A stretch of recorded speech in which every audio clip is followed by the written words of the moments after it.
Quality ചോദിച്ചാൽ എന്താ പറയാ? That okay, yeah, she is the one എന്ന് തീരുമാനിച്ച ഒരു ക്വാളിറ്റി.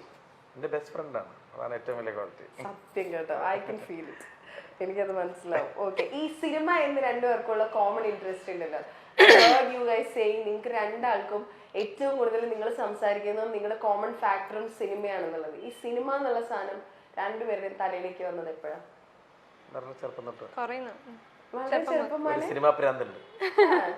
എന്നാലും അങ്ങനെ പറഞ്ഞിടത്തോളം എനിക്ക് കണക്ട് ആയിട്ടുള്ള ഒരു കാര്യം അതാ. ടിവിയിൽ സിനിമ കാണുമ്പോഴും രണ്ടുപേരും രണ്ട് രീതിയിലാണ് അത് എക്സ്പ്ലോർ ചെയ്ത് വന്നതെന്നുള്ള ഡിഫറൻസ് മാത്രമേ. രണ്ടുപേർക്കും ഒരു സിനിമ പ്രാന്തുണ്ട് കുഞ്ഞാലോട്ടെ ഉണ്ടെന്നാണ് ഞങ്ങള് പറഞ്ഞ കഥകളിൽ നിന്നും നമുക്ക് മനസ്സിലായിട്ടുള്ളത്. എന്നിട്ട് ഈ സിനിമ പ്രാന്ത് വീട്ടിൽ പറഞ്ഞപ്പോ എന്തായിരുന്നു റിയാക്ഷൻ? എന്റെ വീട്ടില് ഞാൻ അങ്ങനെ ഡയറക്റ്റ് പറഞ്ഞില്ല, ബട്ട് ഞാൻ അതുമായിട്ട് റിലേറ്റ് ചെയ്ത കുറെ കാര്യങ്ങളൊക്കെ ചെയ്ത് അങ്ങനെ അവർക്കും ഓക്കെ ആണെന്നുള്ള രീതിയിലേക്ക് എത്തുകയാണ് ചെയ്തത്. ഫാമിലി വീട്ടിൽ പറഞ്ഞപ്പം ചെറിയ ഇല്ല പഠിക്കായിരുന്നു വേണ്ടി പോയതാണ് പഠിക്കാനൊക്കെ. അപ്പൊ അതിന്റെ ഇടയ്ക്ക് വെച്ചിട്ട് എഞ്ചിനീയറിംഗ് ആയിരുന്നു, LLB പഠിക്കാൻ. അതെന്തായി തീർന്നത്? അത് കഴിഞ്ഞു. പക്ഷെ അത് നമുക്ക് ആ ജോലിയിൽ ഞാൻ ഫിറ്റ് ആയില്ല. അപ്പൊ പിന്നെ പതിയെ എന്റെ ഇഷ്ടത്തിന് തന്നെ. ഞാൻ ആക്ച്വലി ഉണ്ടല്ലോ ഏതൊരു ഇന്റർവ്യൂവിൽ ഇത് പറഞ്ഞിട്ടപ്പോ അയ്യോ ഇത്രക്ക് പാവമായ മനുഷ്യൻ LLB ആയി കഴിഞ്ഞാൽ മറ്റേ പുള്ളിയോടൊക്കെ ഓക്കെ നിങ്ങളെല്ലാം പറയുന്നത് അങ്ങനെ. LLBക്കാർക്ക് അങ്ങനെ ഇരുന്നുണ്ടല്ലോ, ഭയങ്കര വാക്ചാതുര്യം ഉള്ളവരാണ്. ആളും ഭയങ്കര സോഫ്റ്റ് സ്പോക്കൺ ആക്ടിങ് ആണോ ദേവിയെ? ശരിക്കും റിയൽ ലൈഫ് ഇത് എന്റെ ആക്ടിങ് ആണെങ്കിൽ അവൻ അവാർഡ് എടുക്കണം. രണ്ടുപേരും ആസ് എ കപ്പിൾ ആളുകൾക്ക് ഭയങ്കര ഇഷ്ടമുള്ള ആളുകളാണ്. അതിപ്പോ പേഴ്സണൽ രണ്ടുപേരും ഇൻഡിവിജ്വലി എടുത്ത് നോക്കുകയാണെങ്കിലും ആസ് എ കപ്പിൾ നിങ്ങളോടൊരു ഭയങ്കര സ്നേഹമുണ്ട്, അത് ഫീൽ ചെയ്തിട്ടുണ്ടോ?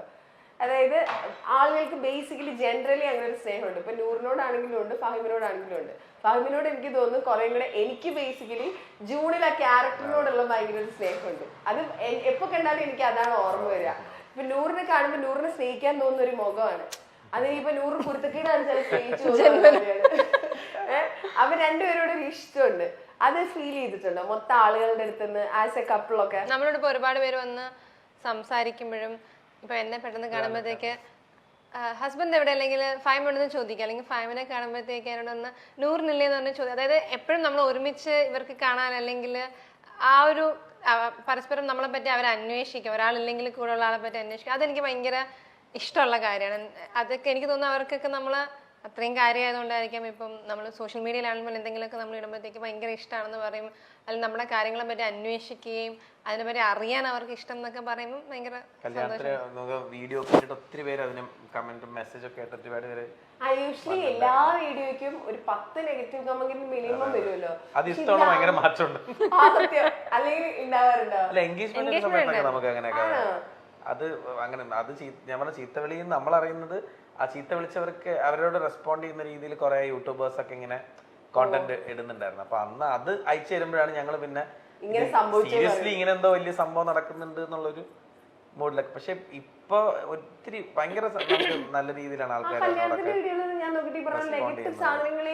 ഭയങ്കര സന്തോഷം നമുക്ക് തന്നത്.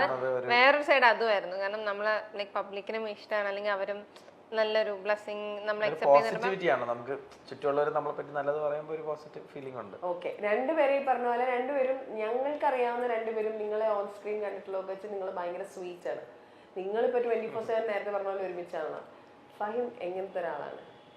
പോസിറ്റീവ്സ് ആൻഡ് നെഗറ്റീവ്സ് പറയുകയാണെങ്കിൽ നമ്മൾ നോക്കുമ്പോൾ ഞാൻ പറഞ്ഞ പോലെ ഭയങ്കര സോഫ്റ്റ് സ്പോക്കൺ ഇങ്ങനെ ചിരിച്ച് സംസാരിക്കുന്ന ഒരാളാണ്. അത് അവന്റെ നേരത്തെ പറഞ്ഞ സീരിയസ് ആണോ?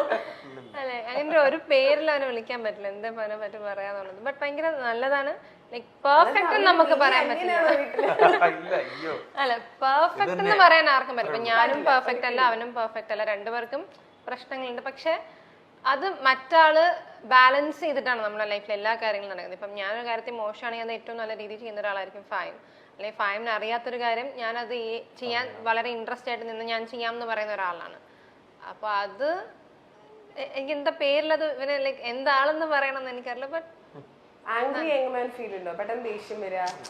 ഇല്ല, അത് young woman, angry young woman ഞാനത് പ്രതീക്ഷിച്ചില്ല. യൂഷ്വലി ഇങ്ങനെ എപ്പോഴും ചിരിക്കുന്ന മുഖത്തിന്റെ പിന്നിൽ ഇങ്ങനെ ഒരു ദേഷ്യം വന്നാലും പെട്ടെന്നായിരിക്കും, പിന്നെ പോകുന്നതും പെട്ടെന്നായിരിക്കും. അതുകൊണ്ട് അത്രേ ഉള്ളൂ. മനസ്സിലങ്ങനെ കൂടുതൽ ഭയങ്കരമായിട്ട് അങ്ങനെ എനിക്ക് വിഷമം വരും പെട്ടെന്ന്. ലൈക്ക് സെൻസിറ്റീവ് ആണ്, പക്ഷെ ക്വിക്ലി അത് തിരിച്ചു മാറുന്ന ആളാണ്. കാരണം ഭയങ്കരമായിട്ട് അതിലോട്ട് പോയി പിന്നെ അങ്ങ് ഡിപ്രഷൻ. അത് ഈ ജയറാമേട്ടനോ മറ്റോ ഏതൊരു ഇന്റർവ്യൂല് പറഞ്ഞിട്ട് ജയറാമേട്ടൻ അങ്ങനെയാണെന്ന്. കാരണം എന്നിട്ട് പുള്ളി പറയാ ജനറലി അങ്ങനെയായിരിക്കും, ഈ നമ്മൾ പുറമെ ചിരിച്ച് കളിച്ച് കാണുന്നവർക്ക് ഇതിന്റെ ഒരു എക്സ്ട്രീം സൈഡ് ഉണ്ടാവും. ഇവര് പെട്ടെന്ന് ദേഷ്യപ്പെടും, നമ്മൾ പോലും വിചാരിക്കാത്ത നേരത്തെ ദേഷ്യപ്പെടും. പക്ഷെ മാക്സിമം പ്രശ്നങ്ങളൊന്നും ഉണ്ടാവാതിരിക്കാനും നോക്കും. അങ്ങനത്തെ കാര്യങ്ങളോട് ഇടപെടേ ഇല്ല. അവനെ കൊണ്ട് അതിൽ നിന്നൊക്കെ ഒഴിഞ്ഞു മാറി സോൾവ് ആക്കാൻ നോക്കുന്ന ഒരാളാണ്. വളരെ മാക്സിമം പ്രശ്നങ്ങളൊന്നും സമാധാനപ്രിയനായിട്ടുള്ള ഒരാളാണ്.